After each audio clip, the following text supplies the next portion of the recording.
Hello बच्चा party, नमस्कार। मैं प्रशांत द्विवेदी स्वागत करता हूं आप सभी का आपके यूट्यूब चैनल डिलीजेंस कैरेक्टर्स में। आज हम लोग बात करने वाले हैं क्लास 10th के बहुत इंपॉर्टेंट टॉपिक अर्थमेटिक प्रोग्रेशन के बारे में। आप जानते हैं कि अलजेब्रा सेक्शन से 10 नंबर क्वेश्चन आते हैं और अलजेब्रा में 2 चैप्टर आते हैं आपके। एक आता है क्वाड्रेटिक इक्वेशन और दूसरा आता है अर्थमेटिक प्रोग्रेशन। क्वाड्रेटिक इक्वेशन के लगभग 6-7 वीडियो आ चुके हैं। हम सब ने उसे बहुत अच्छे तरीके से पढ़ा है। अगर आपने अभी तक नहीं देखा तो प्लीज़ जाइए, प्ले लिस्ट में पढ़ा हुआ है, उसे ज़रूर देखिए।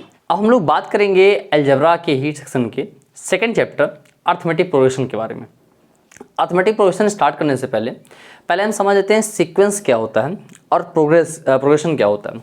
दोनों बहुत बेसिक डिफरेंस है, लेकिन बच्चे कई बार क्या लगभग मुझे लगता है अक्सर बच्चे पूरा साल क्लियर कर डालते हैं, लेकिन उन्हें इन 2 वर्ड्स में डिफरेंस नहीं क्लियर हो पाता कि सीक्वेंस क्या है और प्रोग्रेशन क्या है। तो पहले सीक्वेंस समझते क्या है। जो सीक्वेंस डिफाइन किया गया बेटा, सीक्वेंस कहते हैं कि arrangement of a number which are connected with a definite rule, जो एक दूसरे से एक डेफिनेट रूल के थ्रू कनेक्ट होते हैं, वही सीक्वेंस है। जैसे मान लीजिए मैंने आपसे कहा कि एक सीक्वेंस दिया गया है n² + 1 का, ठीक है। यहाँ पे देखिए n क्या है, n नेचुरल नंबर्स कह दिया गया, n belongs to natural number. n क्या है? नेचुरल नंबर है। तो अगर मैंने n की वैल्यू आपसे 1 रखी, 2 रखी, 3 रखी, 4 रखी, ये तो रखेंगे। जब हम n की वैल्यू 1 रखेंगे तो 1 का स्क्वायर 1 हो गया और ये 1 2 हो गया, ठीक।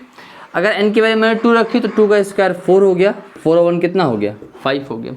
n के वैल्यू मैंने 3 रखी तो 3 का स्क्वायर 9 हो गया, 9 और 1 कितना हो गया? 10 हो गया। इस तरीके से देखिए ये एक सीक्वेंस है। क्या ये एक सीक्वेंस है कि सारे नंबर जो हैं वो एक डेफिनेट अरेंजमेंट के थ्रू लिंक है एक दूसरे से। कोई एक फिक्स रूल है जिसके थ्रू एक दूसरे से वो लिंक है। यानी नेचुरल नंबर का स्क्वायर है, उसके बाद उसमें 1 ऐड हुआ है, तो y 1 का स्क्वायर और +1 यानी 2 हो गया।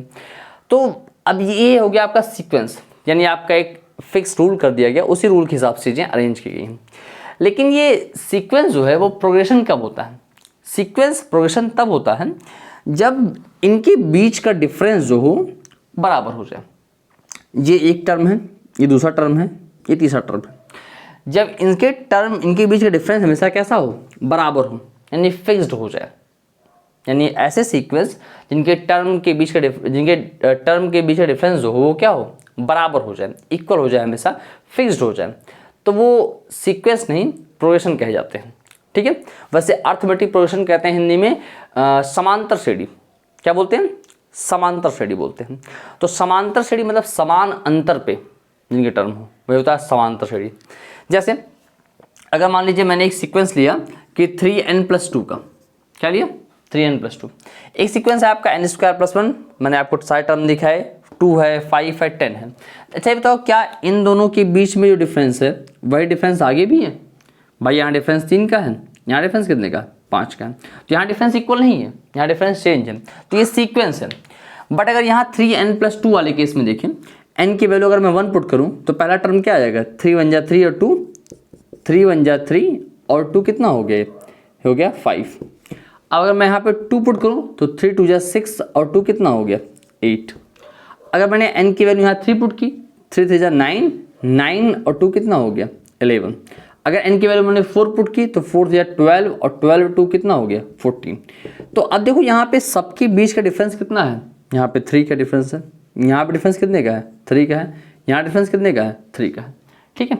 ये डिफरेंस ज़रूरी नहीं कि हमेशा पॉजिटिव हो सकता हो सीरीज घटती हुई हो, निगेटिव हो, तो ये पॉसिबिलिटीज आती है आपकी। तो ये हो गया सीक्वेंस और ये हो गया प्रोग्रेशन। बात समझ में आ रही है? दोनों में डिफरेंस क्या होता है?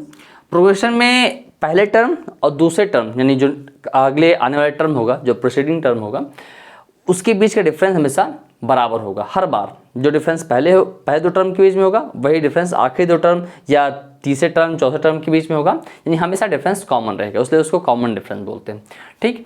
अब बात करते हैं इसके Tn टर्म की। Tn टर्म से भी क्वेश्चन खूब आते हैं।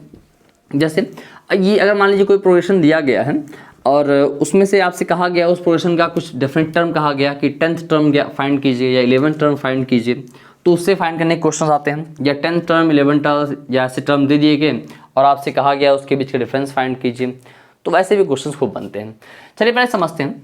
जैसे मैंने आपसे कहा कि प्रोग्रेशन है अर्थमेटिक प्रोग्रेशन, तो उसके टर्म के बीच का डिफरेंस बराबर होगा। यानी अगर पहला टर्म ए है तो अगला टर्म क्या होगा, ए प्लस डी। मैंने डिफरेंस अगर डी कर दिया, फिर उसके बाद वाला क्या होगा, ए प्लस 2d होगा, ए प्लस 3d होगा, ऐसे एंड सो ऑन करते जाएंगे, ए प्लस 4d होगा। तो आप देखिए फर्स्ट टर्म है तो डी गायब है, तो अगर हम इसको चाहें तो लिख सकते हैं इसको हम ए प्लस 0 इंटू डी कर सकते हैं, या अगर फर्स्ट टर्म है तो फर्स्ट टर्म में से हम कर सकते हैं 1 माइनस 1 इंटू डी कर सकते हैं। ये सेकेंड टर्म था, सेकेंड टर्म में देखिए ए प्लस यहाँ पे 1d है, तो हम चाहें तो क्या 2 माइनस 1 इंटू डी कर सकते हैं।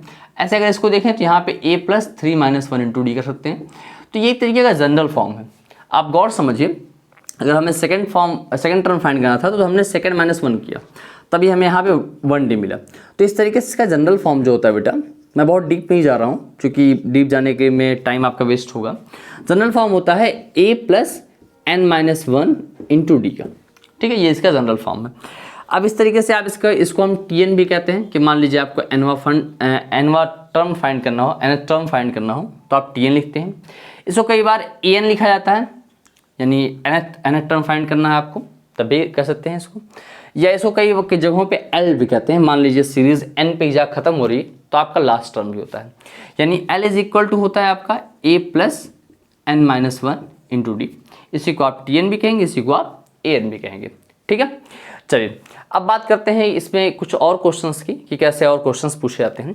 जैसे मैंने आपसे कहा कि आपको एक सीरीज दी गई है जिसका आपको 17th टर्म फाइंड करना है।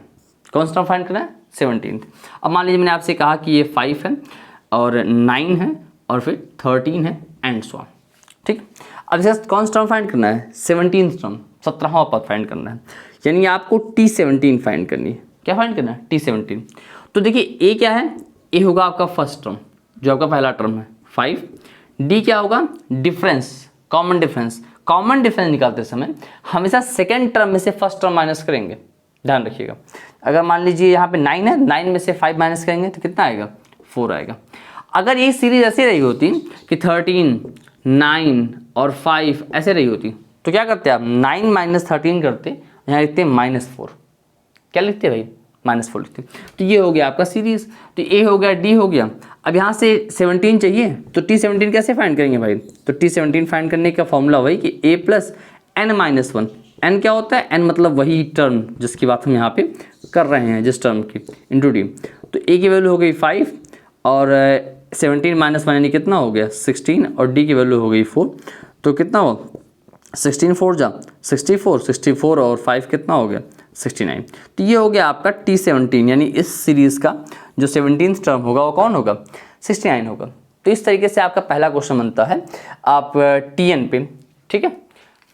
तो ये हो गया आपका nth टर्म फाइंड करने का फॉर्मूला कि अगर मान लीजिए आपसे कोई सीरीज़ दिया गया है, उसमें स्टार्टिंग से 10th term 11th term find करने हैं, तो आप Tn is equal to a plus n minus 1 into d लगा देंगे। लेकिन कई बार ऐसा होता है कि सीरीज़ में आपसे लास्ट से पूछता है, कहता है कि मान लीजिए कोई सीरीज़ दी गई है, आपसे कह दिया इसका लास्ट से ये टर्म कौन सा होगा। जैसे आप ये समझिए कि मान लीजिए कोई सीरीज़ दिया गया है, ये आपका 17 है, 14 है, 11 है एंड सो ऑन -40 है, ठीक है, ये आपको दिया गया।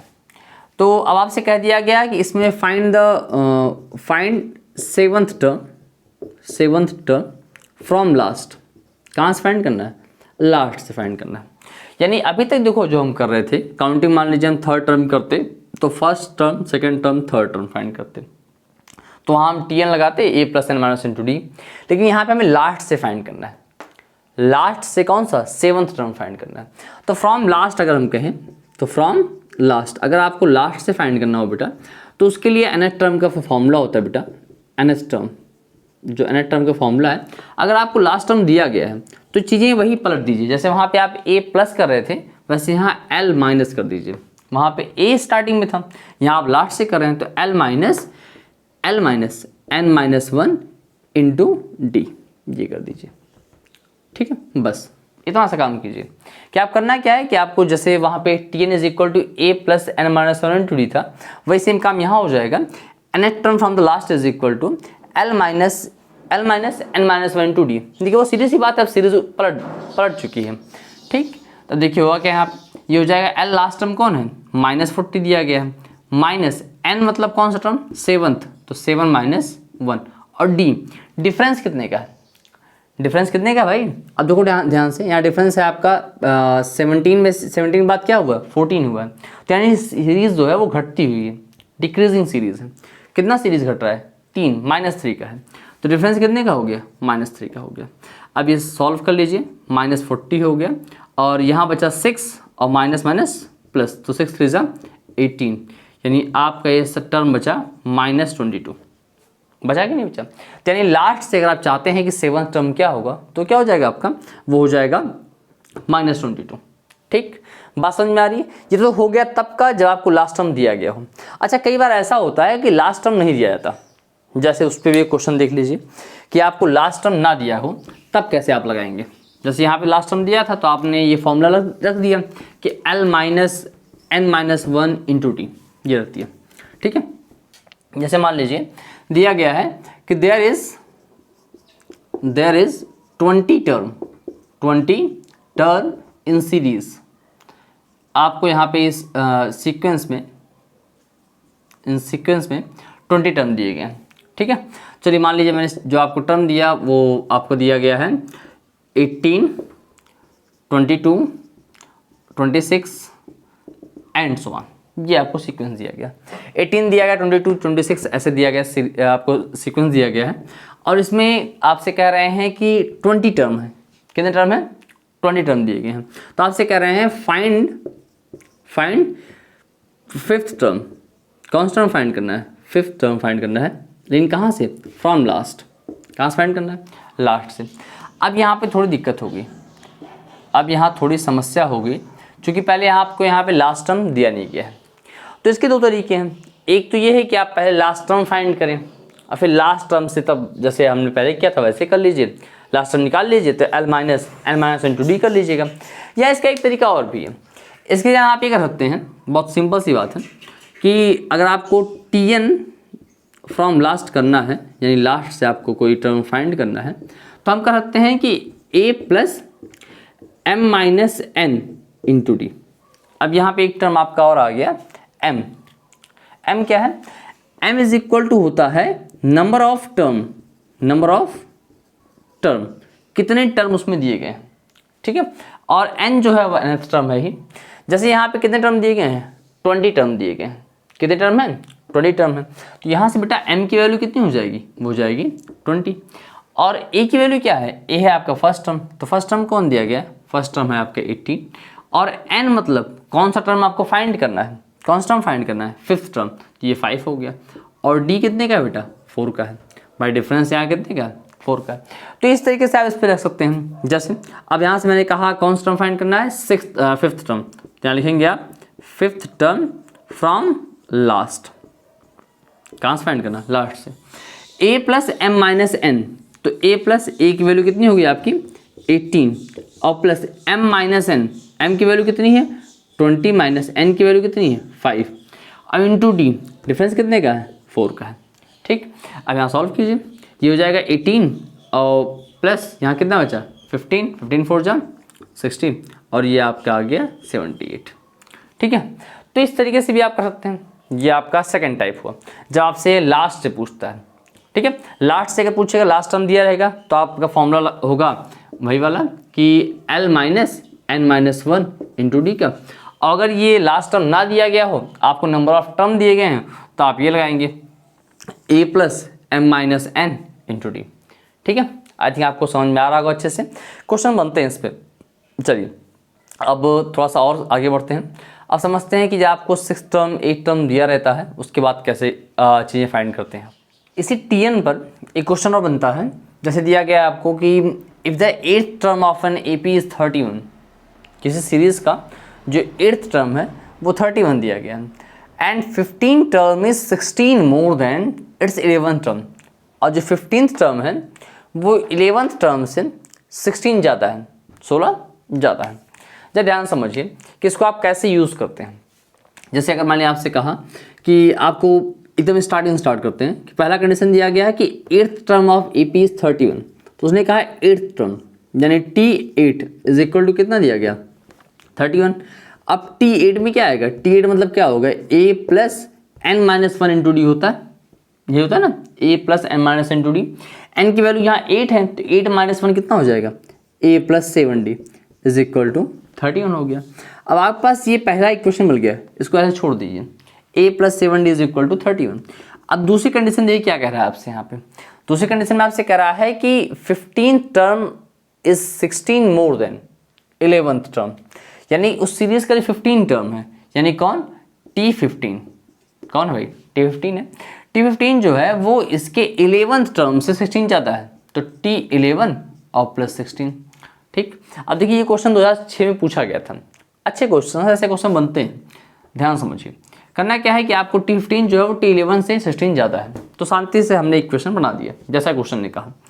तो T15 कितना हो जाएगा, a प्लस 15 माइनस 1 कितना, 1 कितना हो गया 14d इज इक्वल टू ये a प्लस 11 माइनस 1 कितना हो गया 10d और प्लस 16। अब देखो a और a कितना हो गया, कैंसिल हो गया। यहाँ 14d है और minus 10d is equal to 16 हो गया। तो यहाँ आ सकते हो कि 4d इज इक्वल टू 16, तो d की वैल्यू कितनी आ गई, 4 आ गई। यानी कॉमन डिफरेंस कितना आ गया, 4 आ गया। अब अगर d की वैल्यू 14 आ गई, 4 आ गई, तो यही उठा के इक्वेशन नंबर 1 में पुट कर दीजिए। बताइए, यही इक्वेशन नंबर 1 में पुट कर दीजिए। जैसे आप पुट करेंगे तो a plus 7 into 4 is equal to 31। बोलो होगा कि नहीं होगा। अब देखेंगे आप यहाँ पाएंगे कि a प्लस 7 4 जा 28 इज इक्वल टू 31, यानी a इज इक्वल टू कितना हो जाएगा 28, उस तरफ जाएगा तो माइनस हो जाएगा ना, a इज इक्वल टू आ गया 3, यानी a की वैल्यू होगी 3 और d की वैल्यू कितनी हो गई 4। अब यहाँ से अगर मान लीजिए आपसे AP फाइंड करने के लिए कह रहा है, तो भाई AP फाइंड हो जाएगा ना। पहला टर्म कौन हो गया 3 हो गया, इसके बाद अगला टर्म कौन है, d ऐड होगा इसमें, यानी 4 ऐड होगा, तो 4 3 7 हो जाएगा, 7 4 कितना हो जाएगा 11 हो जाएगा, 11 4 कितना हो जाएगा 15 हो जाएगा। तो देखो इस तरीके से आपका ये AP बन गया 3 7 11 15 एंड सो ऑन। बात समझ में आ रही है। तो इस टाइप से भी क्वेश्चन बनता है कि आपको अगर दिया गया है, आप कंडीशन दे रखी है और आपसे AP फाइंड करने के लिए कह रहा है। तो हमने पहले देखा कि अगर किसी सीरीज में TN फाइंड करना हो, यानी आपको TN को दिया गया हो फाइंड करना हो, TN फ्रॉम लास्ट कैसे फाइंड करते हैं। अगर ये कुछ कंडीशन दी गई है तो उस पर A और D या सीरीज कैसे फाइंड करते हैं। देखिए इस टाइप में एक क्वेश्चन और बनता है आपका, समझ लेते हैं वो भी, कि नंबर ऑफ टर्म पूछा जाए। कोई सीरीज दे रखी है और उसमें उसने कह दिया कि find the number of term. ऐसे भी क्वेश्चन खूब बने हैं। तो आप डायरेक्टली चाहो तो इस TN वाले फॉर्मूले पे रख ला सकते हो, क्योंकि सीरीज तो आपको दी ही रहेगी, और या उसी TN वाले फॉर्मूले को थोड़ा आगे पीछे करके एक नया फॉर्मूला बनाया जाता है, जिसमें कहते हैं कि find the number of term के लिए, यानी n के लिए आप ये फॉर्मूला लिखते हैं। लेकिन वैसे मेरे हिसाब से वो अलग से फॉर्मूला नहीं है। जैसे आप देखते हैं TN is equal to a plus n minus 1 into d होता है। इसी TN को हम लोग L भी कहते हैं। अब मान लीजिए सब कुछ दिया गया है, A भी दिया गया, D भी दिया, L भी दिया गया। इन केस मान लेते हैं, जैसे मान लिया मैंने कोई सीरीज दी और आपसे कहा कि ये दिया मैंने आपको 15 18 21 एंड सो ऑन 4 1 1 आपको ले दिया। ठीक, और मैंने आपसे कहा कि इस सीरीज का लास्ट टर्म आपको ये दिया गया है, find the number of term, n find करना है। तो n फाइंड करने, देखिए लास्ट टर्म दिया गया है, फर्स्ट टर्म दिया गया है, डिफरेंस है। आप सब कुछ उठा के यहाँ पे रखेंगे तो n की वैल्यू निकल आएगी। लेकिन थोड़ा सा आसान करने के लिए यहाँ से हम लोग कुछ कैटेगराइज करते हैं। n इज इक्वल टू करते हैं, a को हमने इस तरफ भेज दिया, यानी l माइनस a, और d मल्टीप्लाई में था, डिवाइड में चला है।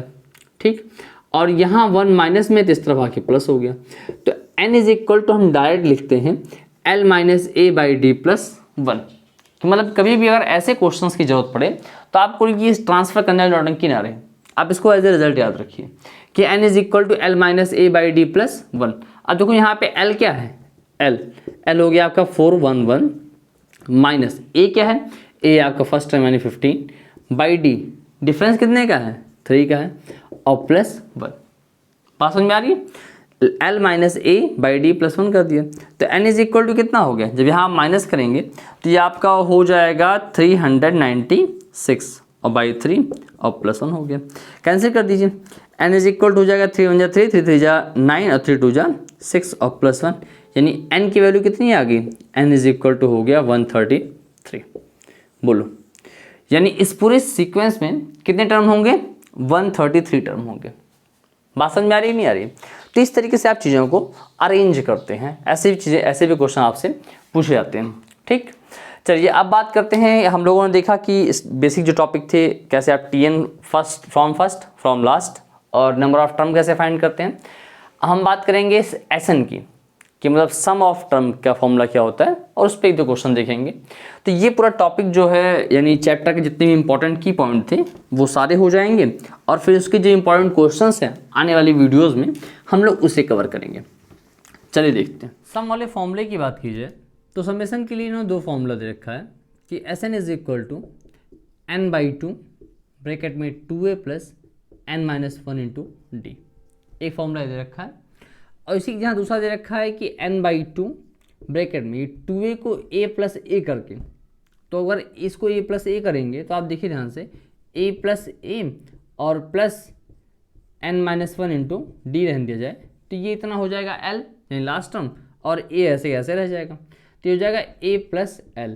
तो यानी एसन देखा जाए तो एसन दो बनता है आपका। एसन के लिए दो फॉर्मूला लिखते हैं, एक लिखते हैं n/2 ब्रैकेट में 2a plus n-1 into D, और लिखते हैं n/2 ब्रैकेट में a प्लस एल। ठीक है, अलग अलग जगहों पर अलग अलग इंप्लीमेंट किया जाता है जैसे जिसकी ज़रूरत रहती है।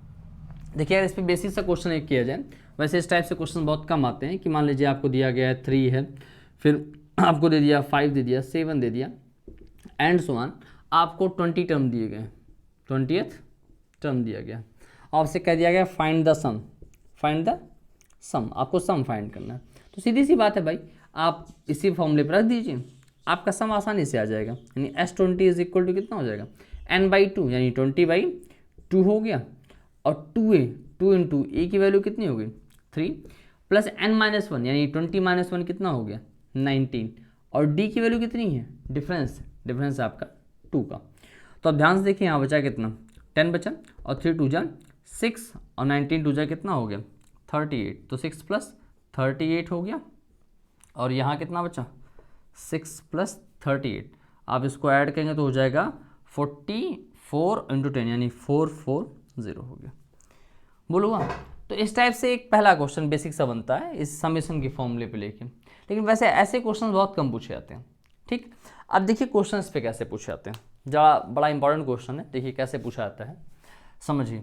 इसको CBSE ने पूछा भी था प्रीवियस एग्ज़ाम में, ज़रा करते हैं क्वेश्चन, देखिए एग्जैक्टली क्या है। क्वेश्चन दिया गया है, हाँ क्वेश्चन दिया गया है if the nth term of AP is 2n+1। देखिए nth term, if the nth term of AP is 2n+1, find the sum of n term, यानी उन सभी टर्म का क्या करना है आपको सम फाइंड करना है। देखो आपको nth टर्म दे रखा है यानी Tn दे रखा है, तो आपसे कह रहा है उन सभी टर्म का सम फाइंड कीजिए। अब अगर आप गौर समझो तो आपको डायरेक्टली कहीं भी इसमें Sn is equal to n/2 2a plus n-1 into d लगता हुआ नहीं दिख रहा है, क्योंकि आपको फर्स्ट टर्म नहीं दिया गया, डिफरेंस नहीं दिया गया, तो आपके लिए बड़ी प्रॉब्लम हो जाती है। लेकिन गौर से आप समझिए तो आपको एक Tn दे रखा है, क्या दिया गया Tn मतलब आपको 2n+1 दिया गया।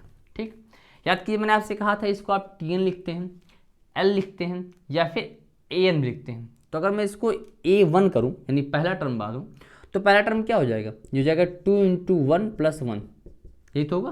तो 2 1 जा 2 और 1 कितना हो गया 3 हो गया। अगर मैं इसको A2 की बात करूं तो 2 इंटू 2 और प्लस 1 यानी कितना हो गया 5 हो गया। A3 की बात की जाए कितना हो जाएगा A3, यानी कि हो जाएगा 2 इंटू 3 और प्लस 1 एंड सो ऑन, तो 2 3 जा 6 और 6 1 कितना हो गया 7। बोलो हुआ कि नहीं हुआ। तो देखो आपको इस सीरीज में आपको एक पूरी प्रोग्रेशन मिल गई, कौन मिला 3 5 7 एंड सो ऑन, कहाँ तक nth टर्म तक फाइंड करना है। बोलो तो अब nth टर्म तक हमने लिख लिया, आपको फाइंड करना है Sn फाइंड करना है। तो Sn इज इक्वल टू क्या होता है n/2 ब्रैकेट में 2a plus n-1 into D का फॉर्मूला। ठीक, तो n/2 या n/2 को वैसे के वैसे रहने दीजिए। ठीक, 2a 2 इंटू ए की वैल्यू कितनी आई 3 और प्लस n-1 को n-1 रहने दीजिए, ये हो जाएगा n-1 और डिफरेंस कितने का है, डिफरेंस है 2 का। अब देखो बहुत सिंपल सी बात है, देखो यहाँ भी 2 है यहाँ भी 2 है, तो चाहे तो कॉमन ले लो इकट्ठे, बाहर आ जाए। तो ये n/2 और हमने 2 को बाहर कॉमन ले लिया। यहाँ कितना बचा 3 + n-1। ये बात समझ में आ रही कि नहीं भाई? देखो 2 यहाँ भी है, उसको हमने बाहर निकाल लिया, यहाँ भी था तो बाहर आ गया। ये n और n, 2 और 2 कैंसिल हो गया। और यहाँ पे कितना बचा 3 - 1, यानी कितना हो गया आपका 2 बचा। तो आपके पास जो Sn मिला बेटा वो मिला n, ये बाहर है, और यहाँ कितना बचा n+2 बचा। ठीक, अब चाहो तो ऐसे छोड़ दूँ या इसको ब्रैकेट ओपन कर दो, Sn = n² + 2n हो जाएगा। तो हम इस तरीके से निकाल सकते हैं। ठीक, आई होप आपको चीज़ें अच्छे से समझ में आ रही होंगी। तो ये इतने इसके फॉर्मूले थे जो इस पूरे चैप्टर में आपको यूज़ होने वाले हैं, Tn के, Sn के, या लास्ट टर्म से n टर्म के। तो ऐसे ये सारे फॉर्मूले आपके अलग अलग जगहों पे आपके अलग अलग क्वेश्चंस में यूज़ होंगे। आई होप कि आपको अर्थमेटिक प्रोग्रेशन में जितने भी फॉर्मूले यूज़ होने वाले हैं वो आपको अच्छे समझ में आ गए होंगे। और अगली क्लास में हम लोग बात करेंगे बेटा कि इसके इंपॉर्टेंट क्वेश्चंस कौन कौन से हैं, कैसे क्वेश्चंस पूछे जाते हैं।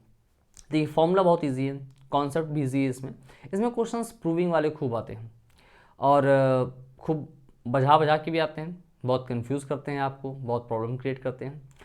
तो उन सब की बात करेंगे, इसलिए गैपिंग मत कीजिएगा। तो आज के लिए इतना ही करते हैं, फिर से हमारी आपकी मुलाकात होगी नेक्स्ट क्लास में। तब तक अपना ख्याल रखिएगा, मिलते हैं अगले वीडियो में।